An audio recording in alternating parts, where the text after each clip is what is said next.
Yung Mark 16:16 po, 16, 17, 18, applicable ho ba ngayon yan? Mark 16:16. It's not a part of the gospel. Hindi bahagi ng ebanghelyo. Dinagdag lang yon ng mga later Bali, translators. saan po mag-umpisa? Ah? Saan po ba na? Mark 16 verses 1 up to 8. Pagdating sa 9, dagdag yon.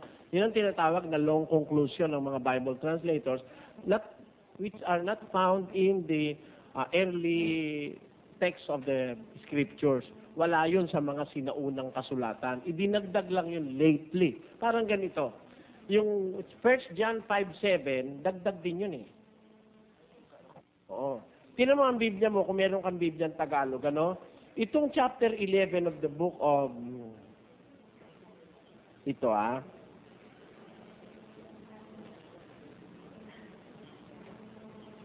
Halika, Brad. Hindi magiging ano sa'yo. Yan. Pag nakakita ka nung ganun, open parenthesis, ano? Close parenthesis. Hindi included yan. Ito, mula rito, hanggang dito, hindi included sa original text of the Bible. Kaya, mag-uumpisa ito dito. 12. Tanggal ito. Huwag mong pagbabatayan ito. Walang kasulatang meron ito na dinagdag lang yan ng mga later translators. Di ba, paano po pag ginamit po nila yan? Hindi na po ano yan. Pag ginamit nila yan, napapahiya sila pag ako kausap nila. Kasi, hindi isipin mo, nakalagay sa Mark, ano? Ang nakalagay sa Marcos, pag nakakita po kayo sa inyong Biblia ng ganito, na. Pag nakakita kayo sa Biblia ng ganito, ano ho? Nag-uumpisa ang pangungusap sa isang open parenthesis.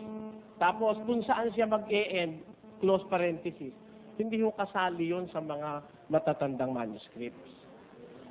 O kaya naman, pag nakakita kayo sa verse ng Bible, sinulat siya, mga aso na, meron tinatawag na italic sa Biblia. Meron ng pagkakalimbag na pahilis, patumba ang letra. Pag nakakita na kayo ng italics, hindi ho kasali yun sa mga original manuscripts. Idinagdag lang yun to complete the sentence. Nang gagaling yon sa translator. Kaya be cautious in reading your Bible. Mapapahamak po tayo dahil sa kapangahasan ng iba. Kailangan, mayroon tayong complete and thorough knowledge of the translation of the scriptures, yung mga text of the scriptures, yung context of the scriptures, yung canon of the scriptures. Kailangan lahat yun, masuri mo eh. Pag di mo nasuri yun, sabi ng Ecclesiastes Kapitulo 10, versikulo 1, ganito po nakasulat. Ang mga patay na langaw ay nagpapabaho sa ungguwento ng manggagawa ng pabango. Alam nyo, yung raw product ng pabango, yung perfume, may raw products yan eh.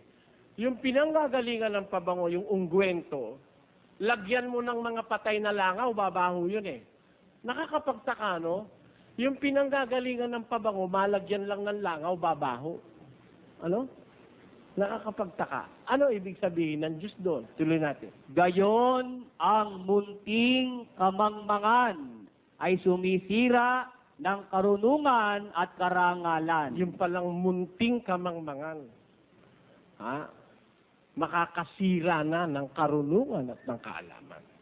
Kaya ako po, sa pag-aaral ng Biblia, naging very cautious ako pati sa Biblia pati mga facts surrounding the translations of the Bible, pati yung original mga na pinanggalingan ng mga original na salita ng Biblia, binibigyan ko ng consideration kasi kung hindi mo lahat sasaliksikin ito, biro mo magtuturo ka sa tao.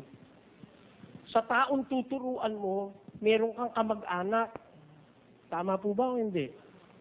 Nanay mo, tatay mo, maniniwala sa'yo, asawa mo, anak mo. Dalos-dalos ka pala, saan mo dadalhin? Sa impyerno. Kung may pagmamahal ka sa kamag-anak mo, hindi ka magtuturo ng mali. Pwede ba na sabihin sa kamag-anak mo, huwag kayong aanib sa atin, nangunguwarta lang naman tayo mapapahamak lang naman ang naloloko ko rito. Kayo kamag-anak ko, huwag na kayo sumali. Pwede ba yun? Kaya kung alam mo, pipresinta kang magturo ng katotohanan, be sure na totoo nga ituturo mo dahil maipapahamak mo ang iyong inaakay. Kung hindi mo titignan buong buo kasi yung kaunting kamangmangan ay sumisira ng karunungan at ng karangalan. Konti lang. Kumuha ka lang ng 7 langaw. Kumuha ka ng isang bote ng ungkwento, lagay mo 7 langaw. Bulok yun. Pagkaraan ng ilang araw. Mabaho. Posibleng bumango na. Nalagyan na ng langaw eh. Dapat sana pabango yun. Dapat wag bumaho. Pero babaho yun. Nagpapabaho ang kaunting langaw sa ungkwento ng manggagawa ng pabango. Gayon, ang kaunting kamangmangan sumisira ng karunungan at ng karangalan. Kaya po sa pag-aaral ng Biblia, hindi yung nakabasa ka ng 3 sitas, mangangaral ka na. Kagaya ng mga born again ngayon, dahil, naku po, tanggapin si Jesus. Sinong Jesus? At sino ka para ipatanggap mo sa akin si Jesus? Kaya mo bang patunayang may Jesus ka na? Kasi paano mo ako papatanggapin kung ikaw mismo walang Jesus? Paano mo palalabasin ng demonyo, ikaw pala mismo may demonyo ka rin? Ha? Imbis palabasin mo demonyo sa miyembro, iaatra ka mo pa. Gagawin mo pang makaiba yung anak ng impyerno ang miyembro mo kaysa sa iyong sarili, sabi ng Biblia. Pumaselan yun.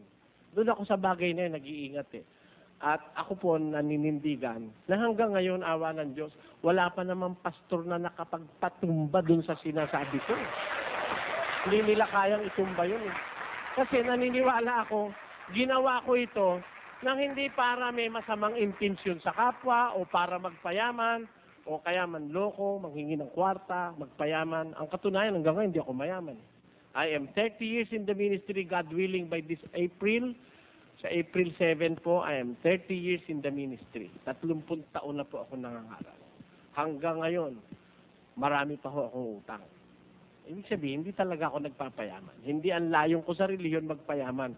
Ang layong ko, mabuksan ng kaisipan ng kapwa, kay maniwala kayo sa akin, kay hindi, kay matuwa kayo, kay magalit kayo. Mabuksan lang ang isip nyo, malay nyo, maging daan nyo para kayo makakita ng kaligtasan. Kahit galit kayo sa akin, maligtas kayo. Ganun po aming paraan dito.